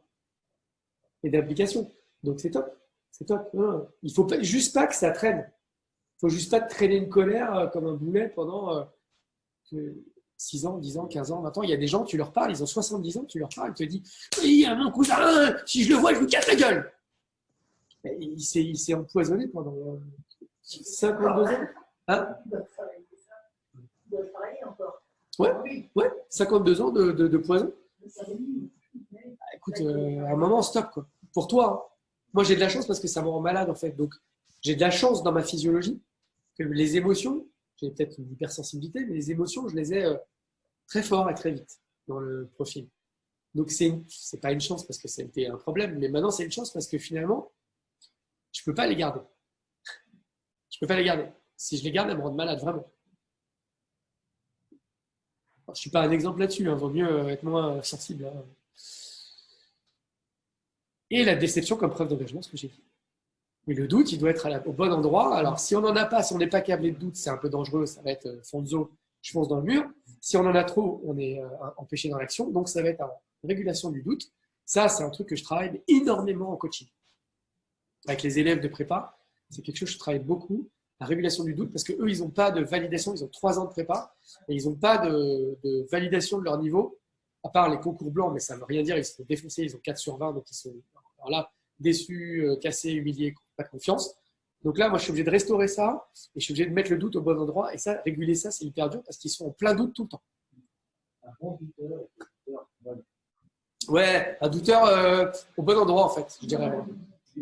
Tu vois, c'est-à-dire, en fait, doute bien, mais au bon moment. Mais par contre, mais doute, mais bien. Par exemple, moi, si je fais une presse, je vais me prendre la tête, je vais douter comme un malade. Hier soir, machin, je revois parce que ça fait 2 mois que je ne l'ai pas fait. Faut que je veux pas dire, je veux voir si c'est à jour, s'il est bien et tout. Je vais douter comme un fou pendant 2 heures. Vraiment beaucoup. Quand j'ai fini, j'ai enregistré, c'est fini, je suis à fond. Et le problème de certains gens qui font de la performance, c'est qu'ils doutent pas du tout avant. Ils arrivent, ils ouvrent la porte, ils arrivent, bonjour. Alors, ah ouais. Alors non, cette dia, je voulais pas vous la montrer en fait. Alors celle-là, non. Alors, et là, on sent tout de suite que c'est. Le doute n'est pas au bon moment. Et si le doute est trop près et trop après, bah, ça va casser la dynamique de l'action, quoi. Donc un petit moment, beaucoup avant, pas du tout pendant. Et ça, je peux vous dire que chez les sportifs, il faut arriver à leur faire débrancher le cerveau sur ça. Ça, c'est super dur. Et un petit peu après. Bah, la régulation, eh ben, ça, c'est un travail, c'est super ça à faire. La pseudo-régulation des émotions, ça, je vous envoie vers Robert Zuili, qui est l'expert des émotions en France, sur les termes de pseudo-régulation et de vraie régulation. Mais il y a des choses à travailler aussi. Des compétences émotionnelles, je vous envoie aussi à voir. Et enfin, les ressources. Alors, dans le R de ressources, j'ai mis ressources et responsabilités. Responsabilité pourrait être au début de la méthode. Pourquoi? Parce que si un sportif te dit c'est pas ma faute, c'est la terre battue, c'est mon entraîneur, c'est les chaussures. Ou si un manager te dit c'est pas ma faute, il a plu, machin, etc. On ne peut pas commencer un travail de coaching. C'est pas possible. Donc la responsabilité, elle va arriver peut-être au cours du processus. Mais en fait, dès le début, ça peut bloquer, quoi. D'accord. Mais je l'ai mis parce que R de ressources, c'était bien de le mettre avec R de responsabilité, quoi. Parce que sinon, ça faisait accélérer. Donc ça n'allait pas, donc c'est plus vendeur. Donc responsabilité, c'est très important. Alors j'ai mis des vidéos, j'en parle dans le bouquin aussi. J'adore Stallone. Vraiment, je ne suis pas en train de rigoler, j'adore Stallone. Autant je cite Spinoza, tout ce que vous voulez, etc. Autant je cite Alizé, Lolita ou Stallone, parce que je trouve qu'il faut avoir des références dans tous les champs. C'est super intéressant. Et j'adore Stallone parce qu'il est très méconnu. C'est quelqu'un qui n'est pas du tout à sa juste valeur. C'est quelqu'un qui a galéré. Et donc, dans la partie échec, j'en parle aussi, mais c'est quelqu'un qui a une résilience incroyable, qui a eu des coups durs. Voilà, un environnement pas évident avec sa mère, etc., qui est né paralysé, qui s'est battu comme un fou et qui a quand même réussi, qui écrit ses propres films. Alors, ok, les gens disent oui, c'est un acteur. Non, il écrit tous les scénarios. Il faut quand même les écrire, les films. Enfin, Rocky, c'est quand même un truc, ça fait 30 ans qu'ils vendent le même film. C'est fort. 7, il en a fait en tout, 6 ou 7. Maintenant, il y a la franchise Apollo. Donc, il y a la suite, Creed. Donc, il en a fait 6 de Rocky, plus maintenant, il y a les 2. Puis ça. En fait, l'histoire, c'est une histoire sans fin. Pourquoi ça touche tellement le monde et pourquoi ce film, moi, il me rend dingue, le premier. Hein. Le premier. Parce qu'en fait, c'est la résilience totale. Et c'est un one shot, 1 million shot. C'est quoi? C'est un mec qui est un loser, dans une salle toute pourrie, à faire le balai à la fin du truc. Il y a un désistement sur un challenger, on lui dit, tu as un one-shot. Tu le prends ou tu le prends pas? Le mec, c'est un boxeur de deuxième catégorie. Il le prend. Et il y met tout son cœur. Et ça passe. Et ça transforme sa vie. Donc, c'est saisir l'opportunité. Ça, j'ai trouvé assez fort. Et donc, l'écriture, c'est quand même quelqu'un qui écrit beaucoup. Et dans tous ses speeches, vous regarderez dans ses films, maintenant, vous regarderez d'un autre œil, Rocky. Hein, ou les autres films de Stallone, d'ailleurs, parce qu'il y a toujours ces mêmes scènes. Dans Over the Top, j'ai mis un extrait d'Over the Top. Moi, je me le regarde en boucle. Over the Top, il parle à son fils. C'est clairement de la responsabilisation. Oui, pourquoi? C'est ta faute. Alors, regarde bien, c'est pas ta faute. Tu vas y retourner, puis tu vas perdre, mais tu vas perdre avec dignité. Puis tu vas apprendre de ça, puis tu vas progresser. Donc, il a les mêmes scènes dans plein de films. Mais donc, ça, il illustre très bien ce que je veux dire quand je parle de responsabilisation et de courage, en fait. Faire face à ses peurs, c'est un peu ça. Et Alizé, pourquoi? Parce que c'est pas ma faute à moi, donc c'est pas ma faute à moi. C'est la fameuse chanson qui dit c'est pas ma faute. Alors évidemment, après, dans les ressources, on peut apprendre soit de soi à soi, soit en apprenant de l'extérieur. Donc il y a deux manières que j'encourage. Et ce qui n'est pas très encourageant en management, c'est d'apprendre de soi à soi. On vous dit souvent d'aller faire des formations, faire coacher, etc. Même si le coaching normalement est supposé révéler la richesse intérieure, etc. Bon, je trouve qu'on est beaucoup sur l'apprentissage externe quand même. Et apprendre de soi, c'est vraiment aller puiser sur des expériences passées et faire un transfert de compétences et aller. Je trouve qu'on le fait peu, quoi. Même moi, je trouve qu'on pourrait le faire mieux encore. Je vous donne un exemple, parce que vous n'avez pas l'air très emballé. Je vous donne un exemple.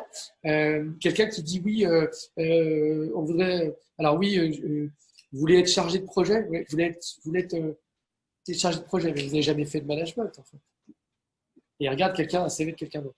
Mais en fait, dans le CV de l'autre personne, il n'y a pas eu officiellement du management, c'est-à-dire responsabilité directe en entreprise. Il y a eu plein d'expériences d'interaction avec des gens, de groupes, etc. C'est pas du management. En tout cas, c'est pas les mêmes compétences de management. Ça se rapproche. Est-ce qu'on pourrait pas capitaliser là-dessus et apprendre de soi, en fait? Donc ça, je pense qu'on peut le faire à plein de niveaux et je trouve qu'apprendre de soi, c'est un truc qui est peu développé, en fait, et qu'on pourrait mettre sur des séances spécifiques. C'est quelque chose de paradoxal, d'accord? Comme le médecin qui dit tout, alors qu'en fait, on est dans une relation, on a des questions. Alors, il y a plein de choses. On va voir un coach, en fait, on va voir le coach. C'est bien qu'il a dire apprendre soi. Alors, je ne sais pas si tu fais bien de me lancer. Bon, je vais essayer de répondre rapidement, d'accord? Même le médecin aujourd'hui, les médecins aujourd'hui se plaignent à 80% du fait que les patients sont tous sous sachants, tout puissants. Ils arrivent avec leur diagnostic. Mais ils sont obligés de détricoter le diagnostic qui a déjà été fait par les recherches wiki, enfin Internet, etc. Donc, je veux dire, ce que tu me mets comme c'est pas le, pour moi, c'est pas le cas aujourd'hui. Les gens sont. Est-ce que c'est bien? Non, mais alors, juste pour dire par rapport au médecin, tu parlais de l'exemple du médecin. Je qualifie le médecin. Ça, c'est plutôt un bon conseil, pour le coup. Après, c'est ta conscience de soi, de ce qui te fait du bien ou pas. Mais lui, il est bien dans son conseil, il est bien pour le coup. Mais si c'est un conseil qui est plutôt positif, après, c'est à toi de le suivre. S'il était coach, il essaierait de te faire dire que c'est bien pour toi de te mettre en mouvement. Coach médecin serait pas mal. Coach médecin serait parfait. Il dirait oui, vous êtes renseigné sur tout ce qui est sédentarité. Oui, c'est dur. C'est dur. Vous n'arrivez plus à respirer. Très bien, ok. Ouais, c'est vrai. Ça peut aller vers l'obésité morbide, c'est pas évident. C'est du paradoxe. C'est du paradoxe. Oui, ça peut, oui, vous allez vite. C'est vite, l'espérance de vie est réduite de 12 ans. Ah oui. Bah, écoutez. Alors, vous êtes au courant de qu'est-ce que vous pourriez faire pour écoutez, la prochaine fois on en parle. Renseignez-vous. Ça, c'est un coach médecin. Balèze. J'en connais peu qui font ça, mais balèze. Ce serait top de faire ça. Il faudrait qu'il ait été formé au coaching. Et il y en a. D'ailleurs, j'ai rencontré des médecins qui se forment au coaching, c'est super. Parfait. Après, voilà, quand je dis apprendre de soi, c'est évidemment qu'on peut être guidé. C'est mieux même d'être guidé, mais après, c'est une curiosité aussi. C'est une curiosité, tu vois. C'était très développé, on en parle. Ouais. C'est le paradoxe. Exactement, exactement. Et puis apprendre des autres, ça demande de la curiosité, de l'humilité. Pas toujours facile quand on est adulte et qu'on a eu une posture à un moment, un poste, etc., responsabilité, de recommencer à zéro dans un autre domaine. Bon. Donc ça se développe toute sa vie. Et être comme l'eau, la flexibilité, on en a parlé, s'adapter, ça c'est des choses qui se développent. Alors, moi j'envoie souvent les gens en théâtre d'improvisation parce que j'étais prof de théâtre pendant quelques années, j'ai bien aimé faire ça, j'ai trouvé que ça aidait beaucoup les gens. J'ai trouvé que ça avait un impact sur leur vie de se lancer à faire un exo où tu sais pas où tu vas. Mais en fait, c'est pas vrai, tu sais où tu vas quand tu fais pas. Mais bon, ça s'apprend en fait. Donc ça, c'était cool. Et voilà, il y a plein de manières, danser, chanter, c'est aussi des choses qui permettent, que j'encourage, qui permettent de développer aussi ces capacités d'impro, d'interaction avec les gens. Quand vous faites une chorale, quand vous co-construisez dans n'importe quel domaine, c'est valable. Et ça, il ne faut pas arrêter adulte. C'est ça, c'est le truc. Et donc, il y a plein de ressources à développer. Alors, ça rejoint aussi les ressources qui étaient des émotions dans la confiance, mais tout est lié, qui sont créativité, patience et détachement, etc. Voilà, pour finaliser, j'espère que j'ai été dans les temps. Je pense que j'ai fait 1h10, à peu près. 1h, 1h10. Ouais, ça me semble bien. Je vais finaliser, je vais prendre quelques questions s'il y en a, mais je vais finaliser en disant que ce que je voulais partager avec vous, c'est que le fruit de tout ce travail, c'est que j'ai l'impression que l'accès à sa zone de performance idéale, optimale, n'est pas dû au hasard. Il n'est pas dû à une extrême fatigue et donc on lâche tout et on tente quelque chose. Il n'est pas dû à tout ça. Il n'est pas dû uniquement au travail. Il est dû à plein de choses qu'on met en place tout au long de sa vie qui font qu'on se donne les meilleures chances possibles de se mettre dans les meilleures conditions possibles, le plus de fois possible, de manière constante. Et c'est pour ça qu'on voit des gars comme… je finis la conférence sur Federer parce qu'encore une fois, je suis complètement admiratif d'un gars qui a 40 ans et qui continue à gagner le tournoi du Grand Chelem ou d'aller en finale. Et en ayant beaucoup étudié son cas et modélisé, il a beaucoup de choses de ce que je vous ai raconté en place. Un environnement très sain, une progression permanente. Sans arrêt, il change de raquette, de matériel, fait de la recherche et développement en permanence. Il a un staff incroyable, médical, il fait des innovations en permanence, etc. C'est vraiment quelqu'un de très intéressant à creuser. Et ce n'est pas du hasard, quoi. Ça ne peut pas être du hasard à ce niveau-là. À 40 ans, de continuer à être dans les meilleurs mondiaux, ce n'est pas possible. C'est pas possible. Et c'est ça que j'ai voulu partager avec vous, et ça dépend de plein de choses. Et je vous remercie beaucoup d'avoir été avec moi.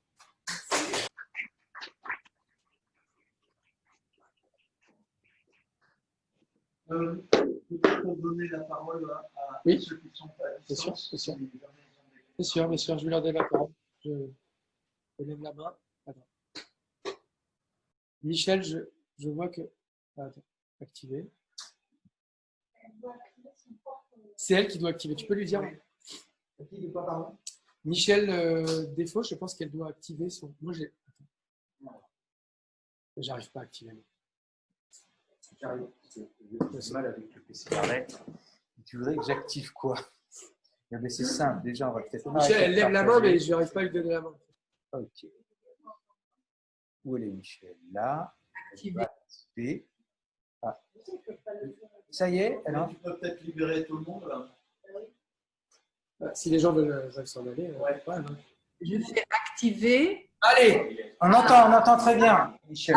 Merci, je disais bonsoir à tous et à toutes. Merci Jean-Marc pour ta conférence qui est très instructive et où il y a énormément d'informations, beaucoup de choses. Merci. Et moi, j'ai capté des choses qui me parlaient, bien sûr. Donc, je pratique la cohérence cardiaque. Je l'enseigne et on accompagne effectivement des sportifs, des médecins aussi. Tu as parlé des médecins, de cardiologues qui viennent pour se former, des coachs, des sophrologues, etc., des kinés aussi. Et en cohérence cardiaque, on travaille beaucoup sur la physio. Hein, tu as parlé aussi dans ton exposé de la physio. Où en est la personne de sa physio? C'est très important parce que si la physio la personne est au calme et la cohérence cardiaque est un outil qui nous aide à nous mettre au calme et à mettre les personnes au calme, eh bien, à ce moment-là, le cerveau frontal, l'hémisphère frontal est dégagé et l'apprentissage se fait et la performance est possible. Et la performance, pour moi, en fait, c'est le moment où on est dans un plus haut niveau de maîtrise. Alors, ce n'est pas forcément chez les sportifs, parce que chacun de nous peut connaître à un moment de sa vie, dans un secteur d'activité, dans sa famille, dans des activités que l'on fait, des moments de performance. Et les moments de performance, souvent, c'est quand on est dans cette zone de flow, ce qu'on appelle la zone de flow, c'est-à-dire la zone où on se sent on a une sensation de fluidité et où tout est agréable. Attends, tu as parlé aussi de plaisir et des émotions, et c'est très important pour moi, les émotions, et avec la cohérence cardiaque, bien sûr, on travaille sur la physio, on travaille aussi beaucoup avec les émotions, et d'ailleurs, avec l'Institut HeartMath, avec lequel on est en lien à Paris, pardonnez-moi, aux États-Unis, l'Institut HeartMath a fait des études en 98, justement, sur les émotions positives, et a prouvé dans cette étude, alors je crois qu'elle a été faite en 98, que quand on est en émotion positive, pendant les 6 heures qui suivent, on peut en bénéficier et donc on peut effectivement atteindre des niveaux de performance, en tout cas être meilleur dans son activité. Et elle a montré comme ça que l'hormone l'IGA, l'hormone de défense naturelle, enfin immunitaire, avec les émotions positives pouvait augmenter. Donc, tout ça est très important et intéressant, et je te remercie d'avoir rappelé et tu en as beaucoup parlé, surtout vers la fin de ton exposé, que les émotions, et surtout les émotions positives, sont importantes. Et c'est vrai qu'en France, on a tendance, c'est une croyance très française, qu'il faut souffrir pour réussir, pour bien travailler, etc. Et là aussi, il y a du travail sur les croyances, tu l'as dit aussi. Alors, je n'ai pas beaucoup plus de choses à dire, mais ça m'a bien parlé, et je te remercie pour ces connexions qui se sont faites spontanément. Merci. Merci d'avoir relevé un outil que j'utilise également, la cohérence cardiaque. En fait, tous les outils, je vous ai dit, tous les outils sont bons tant qu'ils servent le projet. Donc la cohérence cardiaque m'a beaucoup séduit aussi et va dans le sens de, effectivement, les notions que j'ai défendues à plusieurs moments de la conférence, c'est-à-dire le calme. C'est ça, la mise au calme. Ok. Est-ce qu'il y avait des réactions alors, je ne sais pas si… Vous pouvez prendre la main ou pas, ceux qui sont en ligne? Vous arrivez à réagir? Oui, normalement, on devrait pouvoir avoir la main, je crois. Non, normalement, chacun peut… Si vous voulez prendre la main, en tout cas, on est là. Après, comme ça, on pourra se retrouver nous. Tu peux réafficher tous les participants. Ben voilà. Oui. Vas-y, en attendant, de toute façon, Est-ce qu'il y a, dans le modèle que tu développes, est-ce qu'il y a la notion, quelle place tu mets pour la notion d'effort? Tu as parlé du travail, tout et pas de travail et tout ça, je ne sais pas pourquoi j'ai pensé à l'effort. Cette idée d'effort, est-ce qu'il y a quelque chose par rapport à ça?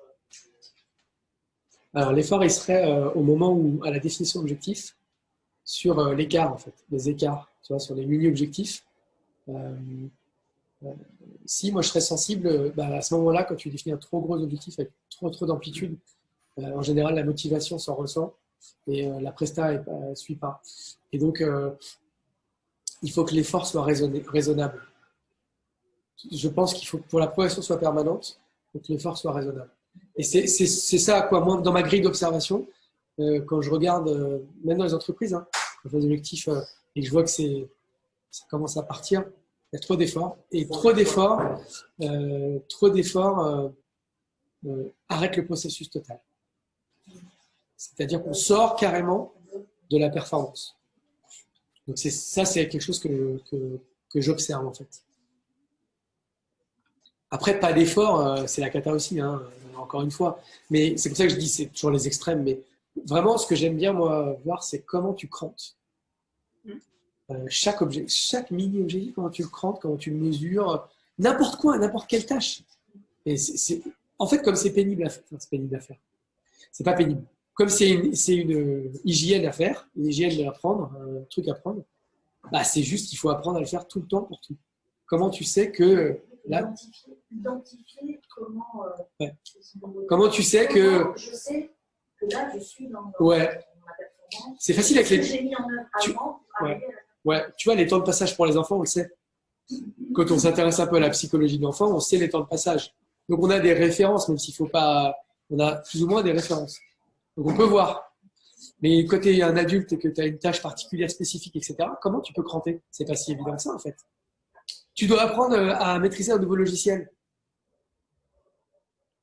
Quand est-ce qu'on pourra dire que tu es nul parce que tu n'as pas su le faire au bout de 2 semaines, ou alors que tu as toute une mise à niveau à faire, etc., ou que tu vas passer vite ou trop vite? C'est pas évident. C'est aussi savoir aussi comment on apprend, comment on fonctionne. Comment on fonctionne, comment on Ouais. fait pour apprendre quelque chose et si on est satisfait ou pas de. C'est ça, c'est ça.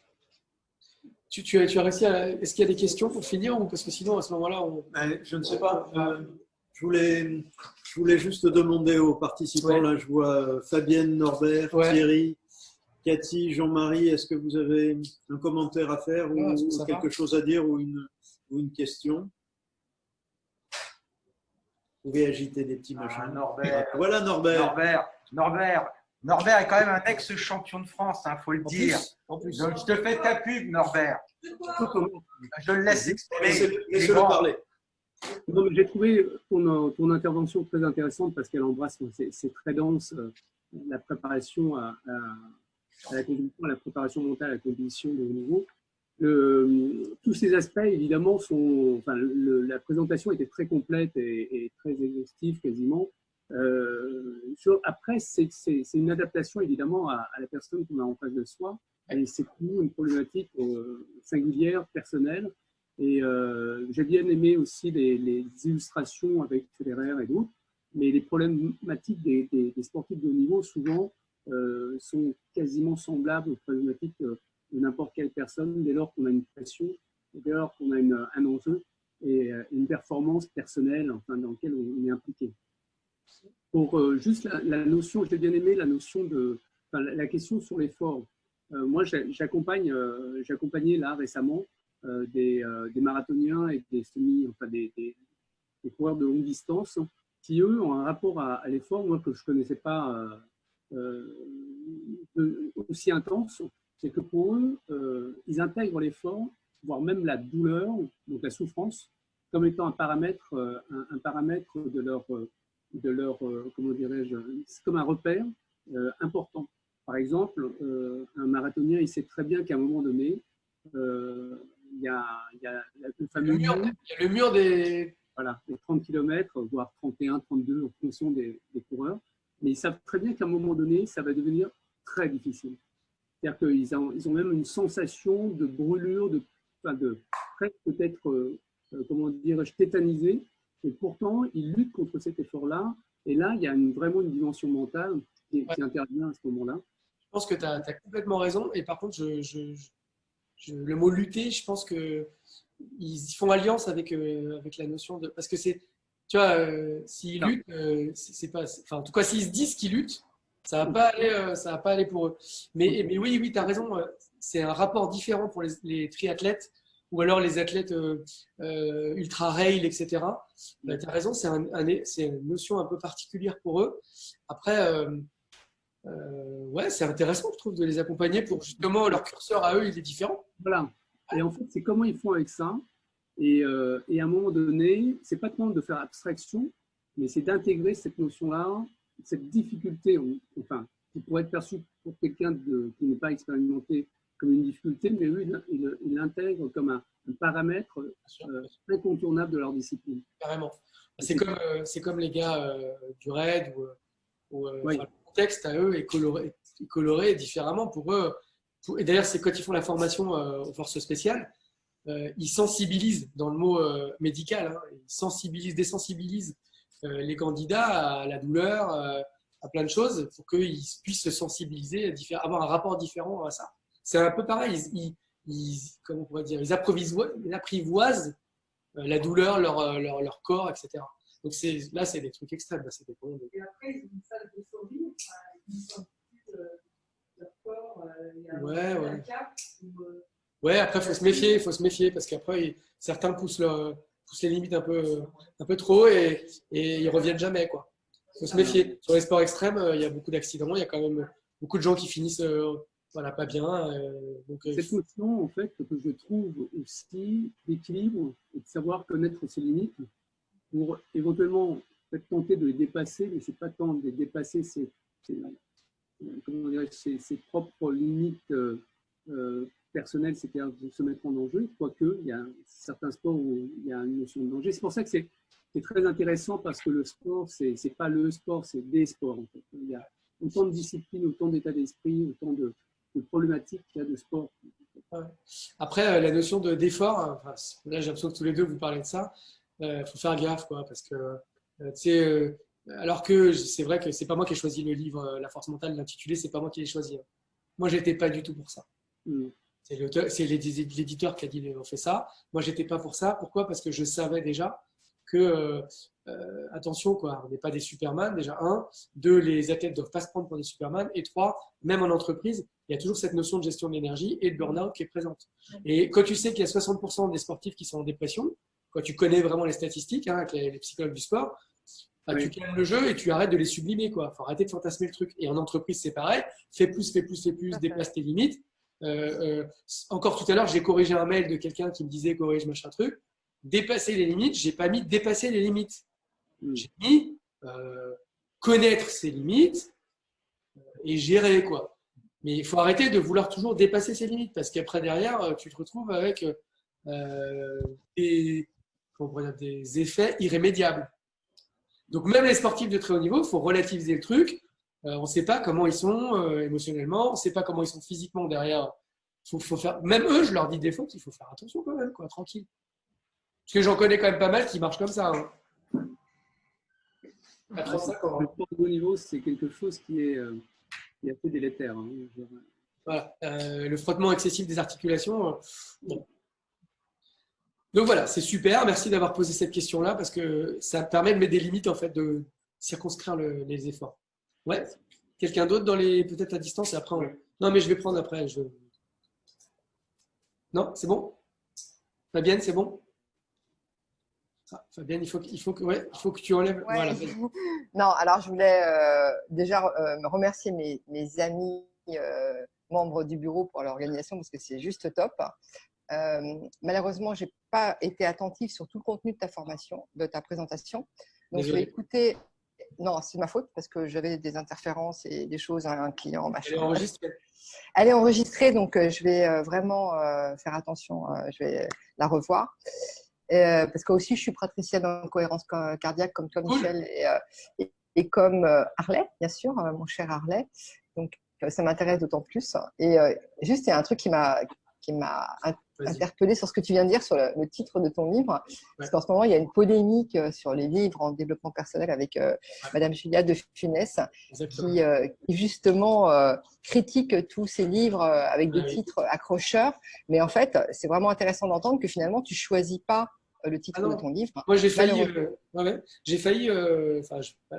failli arrêter la collaboration, moi. Mais c'est dingue. Je trouvais ça. Je sais pas, tu travailles 1 an sur un bouquin. Le mec, il arrive, il te pond un truc, tu sais pas, il l'a même pas lu. C'est-à-dire que je me suis retrouvé face. En plus, ça va plus loin que ça. Je me suis retrouvé face à tous les mecs. J'étais invité une année parce qu'il m'avait choisi mon bouquin pour. Enfin, bref, bref. Je me suis retrouvé face à des gars qui ont brainstormé pour l'intituler. Et donc, devant moi. Et je leur dis, excusez-moi, vous l'avez lu? Non. J'étais là, mais oui, mais c'est sur la préparation mentale, ça va. Oui, mais. Et donc, je l'ai mal pris. Et derrière, ça a fait monter là. C'est pour ça que celui-là, c'est pas chez Duno. C'est pas chez Duno. Bon, ça m'a donné envie de l'acheter quand même, voilà. Non, mais je t'encourage à acheter plutôt Meilleur, le dernier, que La force du mental ou les autres, parce que Meilleur, c'est moi qui ai tout supervisé de A à Z, qui est corrigé, etc. Donc, mais après, voilà. Non, c'est pas ça. C'est juste que Meilleur parce qu'on peut s'améliorer, quoi. Et qu'on est imparfait, quoi. La force du mental, c'est trop, ça va dans le sens que tu dis, c'est trop prétentieux, en fait. C'est trop prétentieux. Ça me va pas du tout, en fait. L'autre, j'aurais été un truc sur l'échec ou accompagné, enfin, je sais pas, un truc un peu plus soft. Si, il y a des auteurs qui ont. Si, mais je suis d'accord, je pense que il faut faire attention, il faut rester cool et après, sinon on va être attaquable. Ça décrédibilise en fait. Bien sûr. Quoi. Mais en fait, je trouve pas que ce soit terrible ce titre, mais c'est marrant parce que c'est vraiment un débat qui est en ce moment sur les réseaux sociaux avec beaucoup de choses qui se disent sur les livres en développement personnel. Il faut être vigilant que ce que le contenu soit dans le titre. En même temps, est-ce que Harley m'aurait convoqué si il n'avait pas vu cette accroche? T'aurais mis quoi toi alors? T'aurais mis quoi? Non, mais ce que je veux dire, est-ce que allez, je vais élargir. Est-ce que le comité de la CDU aurait trouvé ça assez sexy si le titre n'avait pas été ça? C'est ça le C'est quoi le titre? Parce que vous avez quand même mis en lumière ce livre-là, alors que le dernier livre dont on avait parlé, c'était meilleur. Je sais pas, on a mis en lumière les livres que vous connaissez, là, tout va dire. Non, mais c'est intéressant. Mais non, mais ça alimente le débat, tu vois. Bon, alors, je confirme, voilà. Moi, je convoque. Et les gens que je convoque ont l'intérêt. Ça, c'est le premier point. Le second, je ne sais pas qui est-ce qui a présenté le truc, là, mais je n'étais même pas au courant qu'il y avait une photo qui avait été mise. Et moi, ce que je voulais voir, c'était Jean-Marc qui nous parle de son sujet et pas un bouquin.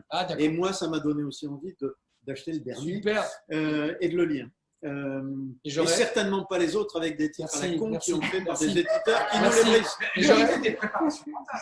Ouais, c'est comme ça. C'est ça, oui, préparation mentale. Non, mais je plaisante, c'est juste pour rebondir sur le sujet. Non, mais je sais qu'on m'a acheté. On m'a acheté aussi à cause de ça. Donc, c'est naze, mais c'est comme ça. En tout cas, merci beaucoup. Merci. Merci. Dernier, oui, il y a Blandine qui voulait dire un mot, je crois. Oui, je voulais juste te poser la question. Tu avais choisi quel titre, toi? Je sais pas, j'ai pas eu le temps, j'ai pas eu le temps de brainstormer. Tu as pas eu le temps de choisir, d'accord. Ok. J'ai pas eu le temps. Mais je pense que ça aurait été autre chose. Ça aurait été histoire de sport, histoire de progression. Ouais, Blandine, si tu es toute seule, tu peux baisser ton masque parce qu'on ne t'entend pas bien. C'est bizarre. Non, je ne suis pas toute seule. En fait, je suis dans ma boîte encore et je pense que je n'ai pas le droit. Travail. Je te charriais, tout va bien. Bravo, le travail. Bravo, vous êtes courageuse. Ouais. Bon, nous, on a un mur en plastique, hein, ça ne se voit pas, mais il y a un truc. On est costaud, on fait ce qu'on peut. Bon, merci à tous. Alors, on va nous passer au moment café. Oui, Oui. Harley, avant de quitter, s'il vous plaît. Avant de quitter, je pense que Harley va conclure. Non, mais vas-y. Brigitte. Vas-y, conclue. Non, avant de conclure, simplement, les supervisions et les échanges de pratiques vont reprendre. Ça a été dit. On n'a peut-être pas dit la date très clairement. Oui. Alors, vas-y. La prochaine séance, c'est le 5 octobre. C'est lundi 5 octobre. Et ça sera en distanciel. Et on s'est dit que ça pouvait se faire tous les premiers lundis de chaque mois. Voilà. Et la prochaine, ce sera les échanges. De 18h à 20h. De 18h à 20h. 18h à 20h, je le redis devant la caméra. Le premier lundi de chaque mois, venez aux intervisions en ligne. De toute façon. Et c'est gratuit. Voilà. Alors, pour les adhérents. C'est gratuit pour les adhérents. Bien sûr. Pour info. De toute façon, ça sera. Il y aura une communication qui sera. Pour info, il y aura une communication qui sera envoyée comme d'habitude, type newsletter ou autre, pour vous donner l'info. J'en profite pour vous dire que Fred de Marquet nous fait le plaisir de nous faire une conf le 22 octobre sur quoi? La posture éthique, constructiviste, coaching, accompagnement, et je ne l'ai pas tout mis dans l'ordre, mais ce sera un plaisir. Là aussi, alors je crois que ce n'était pas Duno. De toute façon, Duno, on a dit qu'on allait s'en occuper. Et puis un petit feedback rapide, vous pouvez mettre des pouces comme ça ou des pouces comme ça pour nous faire un petit feedback sur ce soir. Alors là, je ne vois que des pouces relevés. Et, Norbert, ouais, Fabienne. Ah oui, je vois Michel qui fait des petits pouces. Et Cathy et Jean-Marie, on ne voit pas de pouces. Non, on ne voit pas. Et vous pouvez appuyer en bas, vous avez la possibilité de faire des petits machins. Dans réaction en bas à droite. Bon, en tout cas, nous étions ravis de vous avoir avec nous, à distance. Et puis, on va boire un petit verre à votre santé. Ah, Cathy! Bonne santé. Mais il n'y a pas que Cathy, moi je le connais l'autre derrière. Salut Denis. Bonsoir à tous. Merci d'avoir participé. Au revoir.